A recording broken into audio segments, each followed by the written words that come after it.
Olá pessoal, mais uma aula da disciplina Esporte e Sociedade e hoje nós vamos tratar do conceito de esporte a partir da produção do professor Walter Brath, especificamente na sua obra Sociologia Crítica do Esporte, uma introdução. O professor Walter Brath se distingue dos outros autores tratados até então na sua forma de compreender esporte e por isso merece a nossa atenção na disciplina. Pois bem, uma contextualização rápida a respeito da compreensão de Walter Brath sobre o esporte é que ele elenca algumas características importantes. A primeira delas é que ele considera que o esporte é um fenômeno moderno, ou seja, surgido a partir do século XVIII, muito precisamente durante modificações ocorridas na sociedade inglesa, que passou principalmente a partir da Revolução Industrial. A segunda questão, identificada pelo autor, é que o esporte ele incute nas pessoas alguns valores referentes à sociedade capitalista.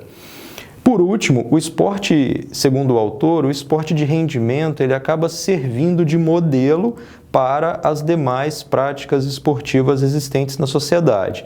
Vamos detalhar um pouco mais agora essas características que o autor elenca. A primeira delas, então, se refere à origem do fenômeno esportivo e por que o autor compreende o esporte como um fenômeno moderno. Então, para o autor, este fenômeno moderno ele se refere a uma atividade corporal de caráter competitivo, então a competição aparece como elemento central da prática esportiva, surgido no âmbito da cultura europeia por volta do século XVIII, então depois dos anos 1701. E que expandiu-se para o restante do mundo. Essas modificações dessas práticas corporais na cultura europeia ocorreram principalmente na Inglaterra e nas chamadas public schools, ou escolas públicas da Inglaterra. A segunda questão que o autor elenca é o esporte como um elemento civilizador da sociedade. E para isso ele vai buscar um resgate teórico lá no Norbert Elias, no livro Processo Civilizador. O que o Norbert Elias traz no seu livro? Ele identifica o esporte, ele identifica que o esporte foi incorporado pelas classes populares como um elemento civilizador. Como uma prática legítima considerada socialmente aceita. Nesse sentido, ele incutiu na população, principalmente nas camadas mais populares, valores socialmente aceitos e desejados a partir daquele momento. Entre eles, a secularização, a separação da vida social da vida religiosa, o rendimento, a racionalização, entre outros.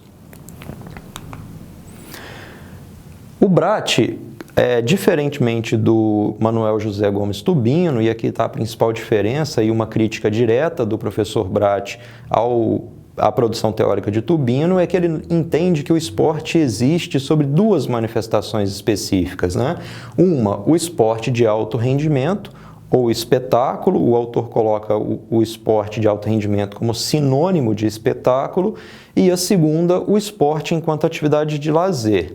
Portanto, o professor Brath ele nega que exista um esporte que possa ser chamado de educacional.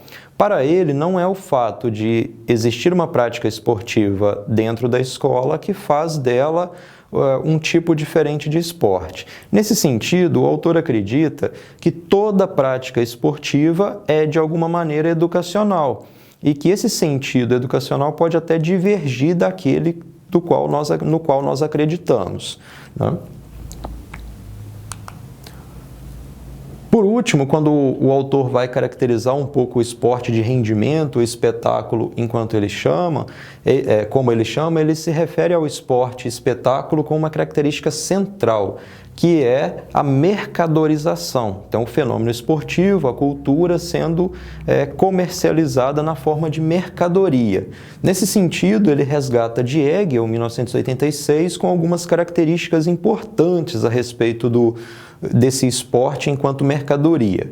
Primeiro, que esse esporte enquanto mercadoria possui um aparato, à procura de talentos esportivos. Normalmente, esse aparato é financiado pelo Estado, principalmente a partir das escolas, onde toda a sociedade, numa determinada fase da vida, está presente.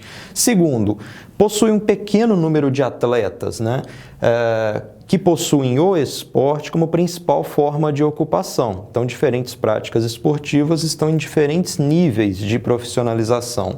Terceiro, possui uma massa consumidora que financia parte do espetáculo. Então, se faz isso a partir, por exemplo, dos mecanismos de sócio-torcedor, da compra de ingressos, da compra de itens com a logo do clube, né, os chamados produtos licenciados, ou mesmo comprando os produtos veiculados pela mídia, como os pacotes de TV, né, presentes nas TVs por assinatura.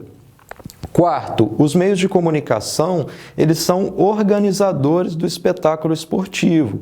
Nós presenciamos muito isso com a emissora que compra os direitos de transmissão das partidas, ela agrega o poder de determinar o horário em que os jogos vão acontecer, para que ela consiga transmitir os jogos dentro da sua programação. Então, ela é co-organizadora do evento. 5. Possui um sistema de gratificação, né, que vai variar de acordo com o regime político e societal.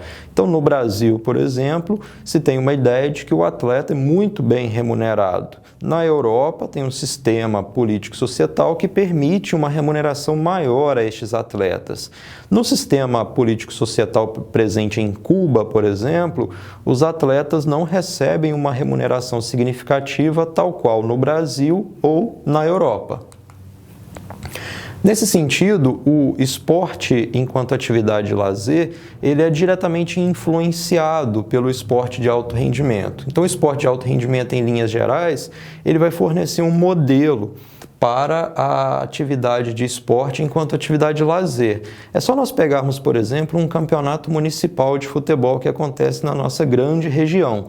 Nesses campeonatos, a maneira como os jogadores se comportam, a maneira como se vestem, os protocolos das partidas são muito parecidos com aquele protocolo que está presente nas competições oficiais de nível nacional, como o Campeonato Brasileiro de Futebol.